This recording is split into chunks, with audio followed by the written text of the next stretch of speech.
और welcome back to my YouTube channel. So thank you so much कि आपने मेरे पिछले वाले वीडियो को बहुत प्यार दिया। I guess it is right now on 23,000 views and उसमें मुझे काफ़ी अच्छा वॉच आवर भी मिला है, सब्सक्राइबर भी काफ़ी अच्छे मिले हैं। So for that I am really thankful to all of you. But आज का video is the second most wanted video which is immigration का, कि मेरा इमिग्रेशन प्रोसेस कैसा था, क्या हुआ, ये वो। सो मैंने सोचा आज मैं फाइनली शेयर करती हूँ, क्योंकि मेरे पास उसके बाद डालने के लिए मेरे पास सारा कंटेंट है, पर मुझे ये वीडियो बनाने के लिए मुझे टाइम नहीं मिल रहा था। तो या so today I am going to share you guys कि मेरा इमिग्रेशन प्रोसेस क्या था, कैसा था। And before jumping into my video, make sure you like my video, subscribe to my channel, press that bell icon for future notification. And now without wasting any further time, but before that do follow me on my Instagram, that is mani__patel. And yeah, now without wasting any further time, let's get started.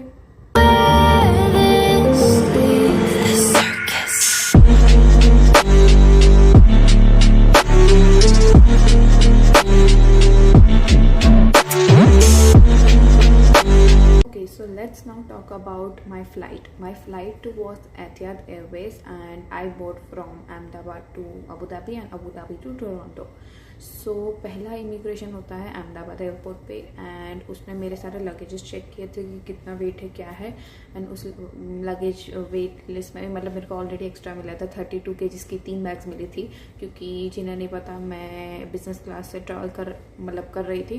And जिन लोग ने मेरा पिछला video नहीं देखा, मैं आई button पे दे दूँगी, वहाँ जाके देख लेना।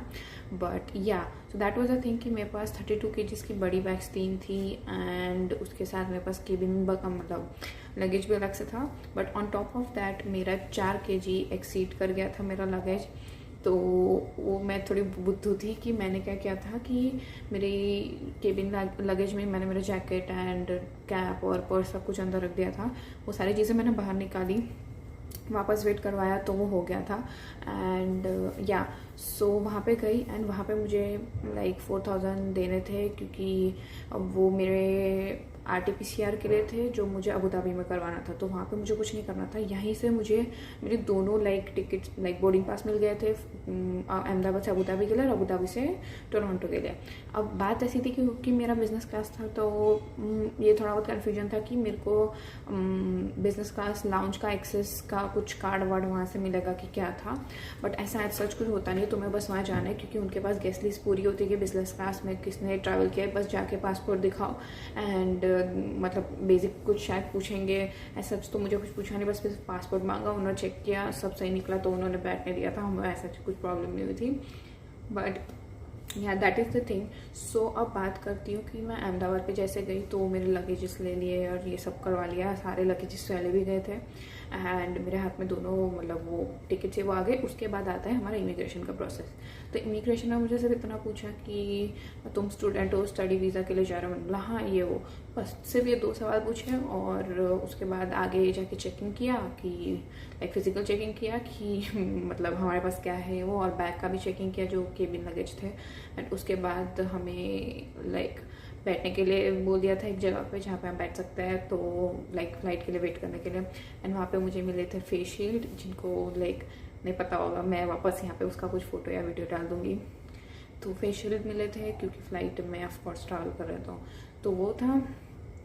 देन फ्लाइट आई तो सबसे पहले तो ऑफकोर्स बिजनेस क्लास वाले को जाने देंगे, और जो मतलब जिनको प्रॉब्लम होती है डिसेबल्ड, या मैं वर्ड ढूंढ रही थी, डिसेबल होते हैं उन लोग को पहले जाने देते, तो उन लोग को पहले जाने दिया, हमें पहले जाने दिया। और जाके मतलब मस्त सोफ़ा वाली सीट पे जाके सो गई, क्योंकि सुबह के 4:30 बजे की फ़्लाइट थी या समवॉट ऐसा कुछ था। तो वैसे भी ऐसा रात को पूरी नींद तो मिली नहीं थी, तो उसमें तो प्रॉपर मैं सो गई थी। एंड देन आता है अबू धाबी, जैसे उठते वैसे अबू धाबी हम पहुँचने आ रहे हैं। तो उठते हूँ एंड अच्छा था कि मेरे आगे एक लड़का था जो मुझे एयरपोर्ट पे मिल गया था अहमदाबाद पे। और उस मतलब क्योंकि मैं मेरे डॉक्यूमेंट्स किसी को दिखा रही थी, तो उसे पता चला कि मैं भी सेनेगा कॉलेज से हूँ, वो भी सेनेगा कॉलेज में से ही था। तो वहाँ से पता चला अच्छा ये भी कनाडा ही जा रहा है, टोरंटो ही हो। तो ऐसा था, पर वो मेरे आगे वाली सीट में था, वो फर्स्ट फ्लाइट में, तो सब सो गए थे या जो भी था। बट नेक्स्ट फ्लाइट में उसकी सीट थी मेरे बाजू में, तो उसने मुझे हेल्प की थी ये सारी चीज़ें जानने में कि क्या है, कैसा है, क्या मिलेगा ये वो। तो वो मैं आप लोग से शेयर करूँगी। अब बात आती है कि अबू धाबी का एक्सपीरियंस। तो अबू धाबी के एयरपोर्ट में मैं जैसे गई वैसे ही वहाँ पे लाइक जाते से ही सबसे पहले मैं, वो लड़का और शायद उसका एक फ्रेंड था, आई डोंट नो, बट हम 3 जाते हुए फटाफट पहले फ्लाइट से निकले, सामान उठाया, पहले दौड़ दौड़ के जाके ढूंढा कि कहाँ पे करवाना है RT-PCR, जाके हमारे सैम्पल्स दे दिए। I was the second person जिसका सैम्पल वहाँ पे लाइक उस दिन मतलब दिया करके। एंड फिर हमारे पासपोर्ट के पीछे QR कोड लगा दिया था, तो उस QR कोड को हम स्कैन करके हमें रिजल्ट में जाते 3 घंटे में। तो उतना ही था, ऐसा तो कुछ था नहीं कि हमें कुछ डॉक्यूमेंट दिखाने थे कि देखो हमने मतलब पैसे भरे फॉर RT-PCR ये वो, ऐसा कुछ था नहीं, बस जाके ही हमें लाइक ये कर लेना था। तो ये बात थी। तो उसके बाद क्या हुआ कि वहाँ जाके ये सारा हो गया, सैम्पल्स हम लोग ने कलेक्ट कर लिया। वहाँ से उसके बाद मैं लाउंज में चली गई, थोड़ी देर वहाँ बैठा, टाइम पास किया, वेट किया फ्लाइट का। फिर वहाँ से अराउंड 1 आवर पहले मैं निकल गई थी वेटिंग एरिया पे। तो वेटिंग एरिया चली गई, वहाँ जाके बैठ रही हूँ, रिफ्रेश कर रहे, सब रिफ्रेश कर रहे रिजल्ट का आने का, पर किसी का रिजल्ट नहीं आ रहा था। फिर after really long time but result आ गया। तो रिजल्ट दिखाना है हमें, वहाँ पे वो लोग खड़े ही होते हैं, वो लोग चेक करेंगे कि तुम्हारा क्या रिजल्ट आया, और उसके बेसिस पे वो लोग तुम्हें जाने देंगे या फिर बिठा के रखेंगे कि जब तक तुम्हारा रिजल्ट नहीं आता तब तक वो फ्लाइट बोर्ड नहीं करने देंगे। तो वो थी, तो वो चीज़ करवाई कि मतलब सबका रिजल्ट आया ये वो, फिर वापस थोड़ी देर बिठाया गया और फिर फ्लाइट में जाने दिया। And final comes in like फिर फ्लाइट में बैठे, फ्लाइट टेक ऑफ की और ये वो, वापस आते हैं अब हम टोरंटो पे। तो जब मैं टोरंटो पे लाइक लैंड किया मैंने टोरंटो पियर्सन एयरपोर्ट पे, तो पहले तो हम सबके लगेजेस लाइक रखे ही थे। तो एक्चुअली में क्या हुआ कि जैसे हम निकले वहाँ से तो हमें ऐसा डायरेक्शन दिखाने वाले होते हैं ना, यहाँ जाओ वहाँ जाओ यहाँ जाओ ऐसा, तो उन्होंने गाइड किया। तो पहले ही मुझे ये चीज़ पता नहीं थी, एंड आई गेस बहुत लोग को ये चीज़ पता नहीं होगी, या फिर शायद पता भी, आई डोंट नो, बट मुझे तो ये चीज़ पता नहीं थी, इसलिए मैं बता रही हूँ कि वहाँ पे भी टोरंटो पियर्सन एयरपोर्ट पे भी PCR रिपोर्ट होता है, रैपिड PCR, एंड उसका रिजल्ट भी 3 दिन बाद आता है। बट आई डोंट नो, उसका सैम्पल भी उन लोगों ने कलेक्ट किया, मुझे पता नहीं था कि वहाँ पे भी होता है। तो वहाँ पे भी मतलब जो लाइन में खड़े रहने के लिए उन्होंने बोला था, और जो गाइड मतलब हेल्प कर रहे थे उन्होंने बोला कि ये वेबसाइट पे जाके तुम्हें यहाँ पे रजिस्टर करवाना है, और यहाँ से तुम आगे जाओ, तुम्हारा सैम्पल दो, एंड 3 दिन बाद इस वेबसाइट पर देख लेना तुम्हारा क्या रिजल्ट आया। अगर तुम्हारा नहीं आता तो मतलब पॉजिटिव आता है तो क्वारंटाइन योरसेल्फ करके हो। तो ऐसा था, वहाँ से सैम्पल दे दिया। अब वहाँ से निकलते आगे जाते से पहले मैंने लगेजेस कलेक्ट किए मेरे, एंड मतलब लगेजेस पूरे, क्योंकि सबको ही PCR करवाना था वापस। अब उसमें भी सॉरी ये चीज़ मैं भूल गई, ये चीज़ से पहले था मेरा प्रॉपर इमिग्रेशन कहीं पे भी। टोरंटो पियर्सन एयरपोर्ट पे लैंड करने के बाद फटाफट लगेजेस लिया हमने, और बस चल चल चल चल चल बहुत चले। फिर फाइनली जहाँ पे सब जाके रुके वहाँ पे मैं जाके रुकी। तो वहाँ रुके, एंड वहाँ रुकने के बाद कुछ बूथ्स लगाए हुए हैं वहाँ पे। तो वो बूथ्स के अंदर लाइक एक रिसीप्ट लेनी होती है वो बूथ से। तो उसमें क्वेश्चन पूछेंगे कि you don't carry 10,000 Canadian dollar, पता नहीं 1 मिलियन कैनेडियन डॉलर से ज़्यादा, you don't have it, you don't carry any dairy products और meat products like with you in your cabin, और जो भी वो लगेजेस है उसमें, क्योंकि ये सारी चीज़ें इलीगल है कनाडा में। तो keep that thing in mind. तो वहाँ से वो बूथ में से वो क्वेश्चन आंसर्स के बाद हमें एक रिसीप्ट मिलती है, वो रिसीप्ट लेके हमें आगे जाना है काउंटर पे।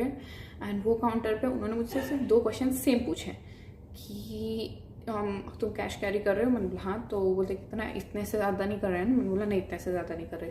और उसके बाद नेक्स्ट क्वेश्चन था कि तुम कुछ फूड कैरी कर रहे हो? तो ऑफकोर्स मैं नहीं चाहती थी मैं झूठ बोलूँ, तो मैं शानी ने बोलती हाँ मैं कैरी कर रही। तो उसने बोला कि कुछ मीट या ऐसा कुछ नहीं कैरी कर रहे ना? मैंने बोला नहीं, मीट या ऐसा कुछ कैरी नहीं कर रहे।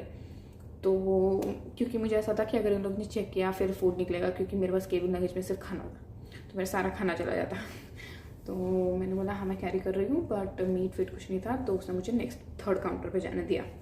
वहाँ गई, वहाँ जाके ही पहले मतलब लाइन में लगाना था ये वो, और एक्चुअली में दूसरी फ्लाइट डिले हो चुकी थी, जिसकी वजह से लाइन फिर लंबी भी होती जा रही थी, क्योंकि वहाँ पे भी इमिग्रेशन उन लोगों को ख़त्म करना था और फिर नेक्स्ट फ्लाइट पकड़नी थी दूसरी जगह के लिए।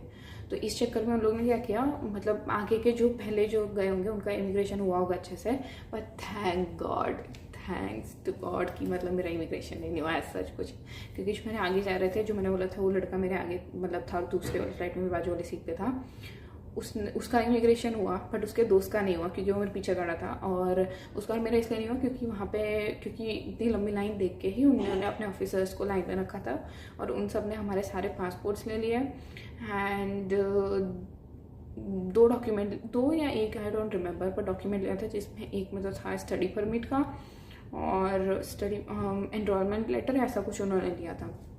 2 चीज़ उन्होंने मांगी विद पासपोर्ट, सबका कलेक्ट कर लिया और मतलब आई गेस हम लोग को बोला वहाँ जाके वेट करो वेटिंग एरिया पे, तो वहाँ जाके हम बैठ गए सब एंड सबके कलेक्ट करने के बाद थोड़ी देर के बाद उन लोगों ने लाइक सबके स्टडी परमिट और वर्क परमिट जो भी मतलब जिसका भी था उनका उसी के पासपोर्ट के अंदर डाल के विद जो दूसरे 2 एक्स्ट्रा डॉक्यूमेंट्स थे वो भी रख के उन्होंने हमें पकड़ा दिए थे कि ये रहा तुम्हारे सारे डॉक्यूमेंट्स वापस, और ऐसा था। अब बात ऐसी थी जो चीज़ मुझे नहीं पता थी, एक और चीज़ जो शायद आप लोग को हेल्प कर सकती है जानने में कि आपके पास स्टडी परमिट लेनी है, मतलब आपको वर्क परमिट एयरपोर्ट से ही लेनी है कि नहीं, वो है ना आपके पासपोर्ट पे जो आपको वीज़ा मिला होगा ना वहीं पे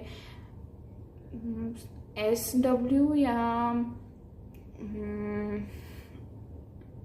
SW और PW दोनों लिखा होगा।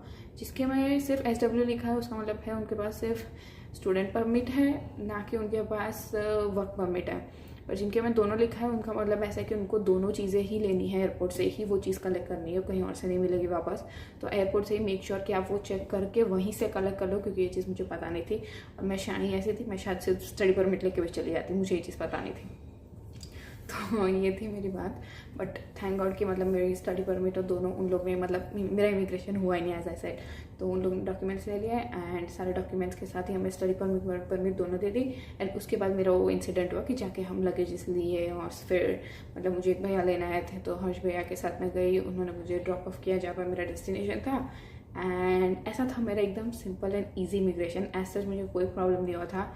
एंड आई डोंट नो क्या है, मेरा लक है कि क्या, पर मेरा लाइफ में कभी इमिग्रेशन होता ही नहीं है, नेवर, मेरा पता नहीं होता ही नहीं। जब मैं 15 साल की भी थी जब मैं चेक रिपब्लिक गई थी, जिन लोग को नहीं पता मैं स्टूडेंट एक्सचेंज में गई थी चेक रिपब्लिक जो कि जर्मनी की बाजू वाली कंट्री, तो वहाँ पे भी मेरा कभी हुआ नहीं क्योंकि आई गेस उस वक्त मैंने स्टिल वो एकॉर्डिनेट सर्विस ली थी कि I am travelling for the first time with airlines, normally कोई भी एयरलाइंस के साथ, तो इस चक्कर में शायद उन्होंने नहीं लिया। दूसरी बात मैं लाइक स्टूडेंट एक्सचेंज प्रोग्राम से जा रही थी तो क्या ही पूछ लेते वो लोग, बट या that was a thing and I was really happy कि कोई इमिग्रेशन का कुछ प्रॉब्लम था, वरना मैं इंडिया में बैठ के पागल हो गई थी सारे वीडियोस देख के कि मतलब क्या पूछेंगे और क्या होगा और कैसा होगा, कुछ गड़बड़ बोल दिया तो। और मैं तो इतने अच्छे से मतलब प्रिपेयर करके बैठी थी क्योंकि कुछ लोगों ने तो ऐसा बोला था कि प्रोफेसर्स के नाम पूछते हैं, तुम्हारा कौन सा कोर्स है, कोर्स में कौन से सब्जेक्ट्स है, तो मुझे इतना सच कुछ याद नहीं रहता था, बट मैंने बहुत मेहनत से याद किया था जिसमें से कुछ नहीं पूछा एंड में, क्योंकि वरना मैं एंड में शायद फॉर्म फिल अप कर जाती और याद रहते हुए भी मुझे याद ना रहता, ऐसा हो जाता। बट थैंक्स टू गॉड कि कुछ पूछा नहीं। And yeah guys that was my small experience on तीनों एयरपोर्ट जो कि है अहमदाबाद का, अबू धाबी का एंड टोरंटो का। एंड एज सच तो कुछ इमिग्रेशन में था ही नहीं तो मैं कुछ इतना बोल नहीं सकती, but yeah, that was my experience, honest experience, and I hope you guys found this really helpful, and if you did then make sure to like my video, subscribe to my channel and press that bell icon for future notification. Also do not forget to follow me on my Instagram, that is money__patel, and also जिन लोगों ने मेरा like पिछला video नहीं देखा मैं वापस आई button में दे दूंगी, बट ऑल्सो मेक श्योर कि आप उससे पहले वाला भी देखो क्योंकि उससे पहले वाला मेरा जो वीडियो था वो था वडोदरा टू अहमदाबाद वाला एक्सपीरियंस। एंड फ्यूचर में अब आपको बहुत ही अच्छे अच्छे व्लॉग्स देखने मिलेंगे। एंड जिन लोग को नहीं पता, पहले मैं रहती थी रिलेटिव्स के साथ, रिलेटिव्स के घर पे, बट अभी मैं रह रही हूँ दूसरी जगह पे, तो इस घर का भी आपको like house tour, room tour सब कुछ मिलेगा। But for that make sure you give like minimum 100 likes on this video ताकि मैं वो सारा वीडियो शेयर करूँ आपसे। बट व्लॉग्स तो मेरे अब आने वाले क्योंकि अब आएंगे, बट वो व्लॉग से भी पहले आई गेस सिन नंबर का भी एक वीडियो आएगा जल्द से जल्द, क्योंकि वो भी बहुत टाइम से मेरा पेंडिंग है, तो वो वाला वीडियो मैं डाल दूँगी। एंड उस टाइम में फर्स्ट टाइम मैं बाहर लाइक ट्रैवल करने गई थी कनाडा में अकेली से, खुद से, तो या वो वाला वीडियो भी मैं नेक्स्ट आई विल ट्राई कि मैं नेक्स्ट अपलोड करूँ एंड उसके बाद ब्लॉग्स डालूँ। पर जस्ट इन केस मैंने उसके बाद ब्लॉग्स डालना चालू कर दिया तो फ्यूचर में कभी मैं सिन का डाल दूँगी। एंड या गाइस अभी मैं इतना बोल के इतनी थक गई हूँ ना। Yeah, so I hope you guys found it really helpful and enjoyable. If you did, you all know that like, share and subscribe, and also don't forget to follow me on my Instagram, and I shall see you in my next video. Until then, goodbye.